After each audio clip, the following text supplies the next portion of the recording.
All right, good afternoon. Welcome back here to Trader Minute. Great to have you aboard. Today has been parade day in the market. It has been a Fed parade here today, and pretty much, most of the upticks that we see correspond to a Fed governor releasing either a statement or speaking, or in the case of some, both.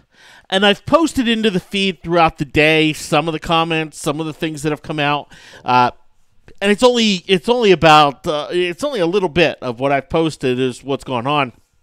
But this has been a absolute Fed parade here today, with every member of the Fed coming out with the exact same message, the exact same story. Whether they've been dovish or hawkish in the past, it is as if the Fed has gotten together and said, wait, we need to send one message to the market, and that is that we agree with the markets that rate hikes can be put on hold. And so the Fed has beat that drum here today, and it has just not stopped beating the drum. And in 1 hour from now, we have two more Fed governors who are probably going to come out and beat the exact same drum here to the markets as what has been beat here so far today.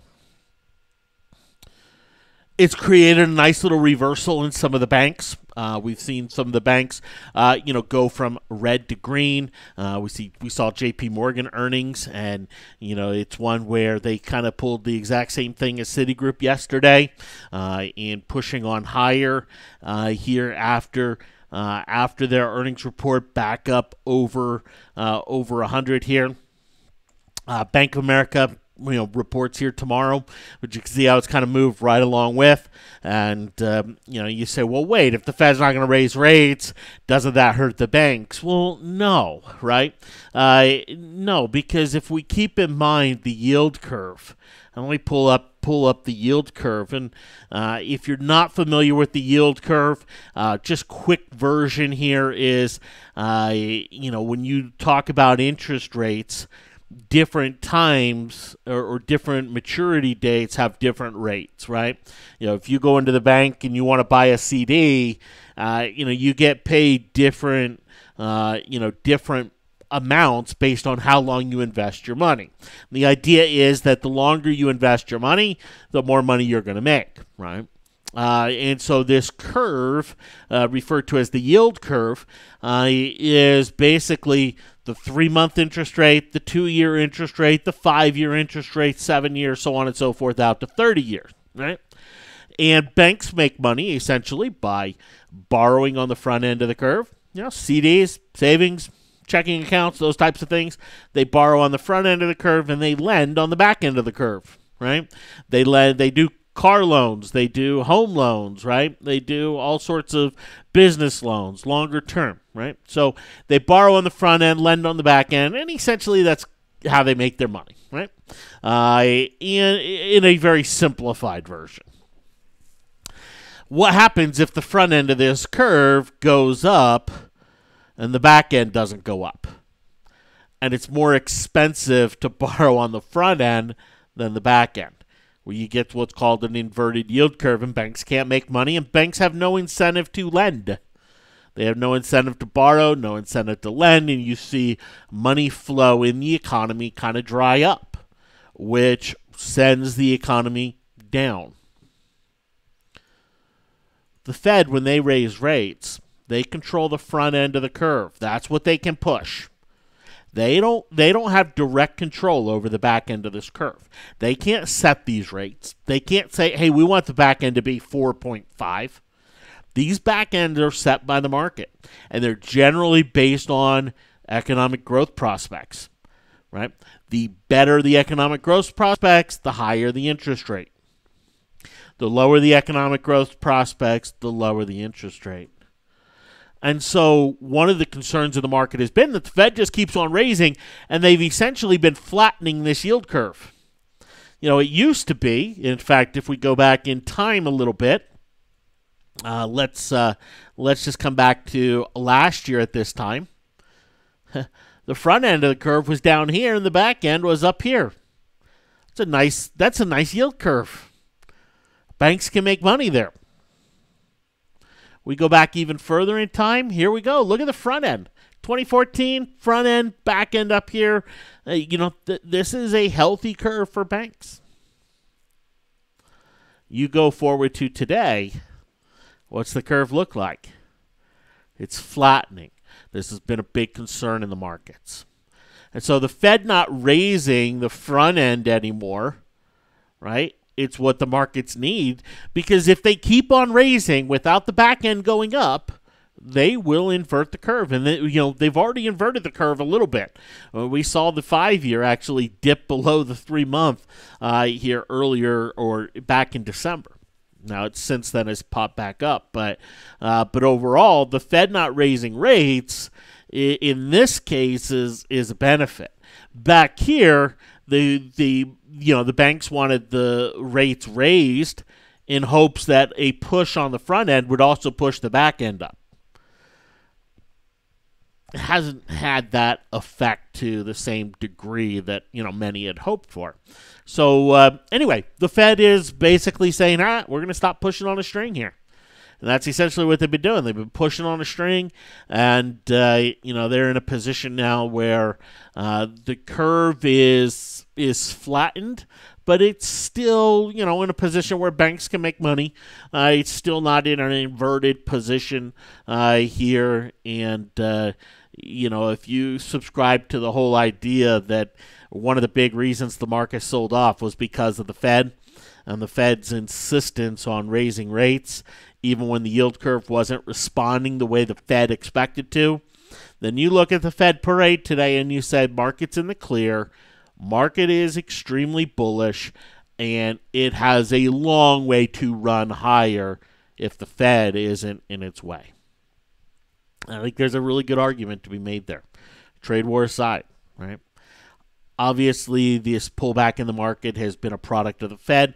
Trade war, other elements here, and it basically took a U.S. government shutdown to send the market higher, right? Interesting correlation there, isn't it? But that's been the typical correlation. Markets go higher when the U.S. government is shut down. Very, very interesting correlation there that we can spend some time with. But anyway, bottom line: if government shut down, nothing's changing. So markets are, Anyway, so that's kind of what's going on here. This Fed parade continuing. We still have some highly differential markets out there today. Meaning, we go and we look at technology, the tech group, very strong. We talked about this earlier today. Very, very strong here today. We go and look at materials, and it's weak. We go and look at industrials, they're weak, right? We look at transports, and they're weak. We go and we look at healthcare, and it's really strong, right? So this is a healthcare tech-driven rally with a utility snapback in it here. And outside of that, it's muted, right? If you look at industrials and transports and materials, you think, man, the market must be flat to slightly red today. If you look at tech and you look at healthcare, you go, man, this market's probably up 40 to 50 points here today. Well, neither are the case, right? Neither are the case. It is highly differential here when it comes down to it. And that a lot of that's driven by the analyst, but the Fed has kind of kept some of that pumping here to the upside as we've gone forward throughout the course of the day here. We've seen volatilities fall off here. The VIX has continued to drop. The VXX has continued to drop and drop substantially. We are seeing implied volatilities in options compress in a really big way in some names.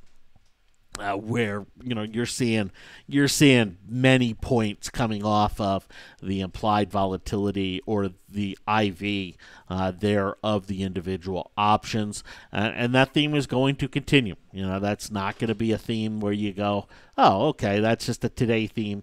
The only thing that will cause that theme to reverse is if the market sells off and sells off sizably here. Now for the challenge, I have a put position in the XLI. If you would have told me the S&P be up 30 points and the XLI'd be negative, I would have taken it in a heartbeat. But it's one of those where I'm down a little bit on my option just from the decay, pretty much, and that risk still exists here. So I look at this rally and I go, okay. Is there potential for this rally to get sold into? We're going to see this rally continue on higher. What's more likely to happen here? And as I look at it, I can't help but suspect that there's some selling here that's got to come into this market. I don't think we're going to be talking about 400 points of selling or a revisit of the lows from December or anything like that. But front end of January up, back end of January down. I would not be surprised if that's the path of least resistance as we go forward here. I don't think it's going to happen today. It's something where I think today's probably in the cards. Yeah, we move 10 points one way or the other, here into the close. But looking at just some of the performances of things here today, I'm going to hold on to my X. Some interesting, low dollar pullback scenario type of trades that are out there where, you can start to pick up some puts for cheap, which hasn't been the case here for a long time. They're not dirt cheap, but they're cheaper than what they've been. And I've looked at a few. I don't have any that I'm eager to, go drop a couple $100 in and say, hey, you know what, the odds are really in my favor here, or, the reward potential strongly in my favor. I don't see that on any of them. Something like a Visa starts to get really interesting here, to me, but, not enough for me to want to go jump in. So I'll most likely go into the close, holding on to my XLI here. And I'd feel very good about it if it got below the 7-day moving average tomorrow. That would be really nice to see, for those of us that are in the XLI puts. And we'll most likely hold this into the close and go from there. We do have earnings tomorrow, with a bunch of companies tomorrow here Wednesday. Let me pull it up.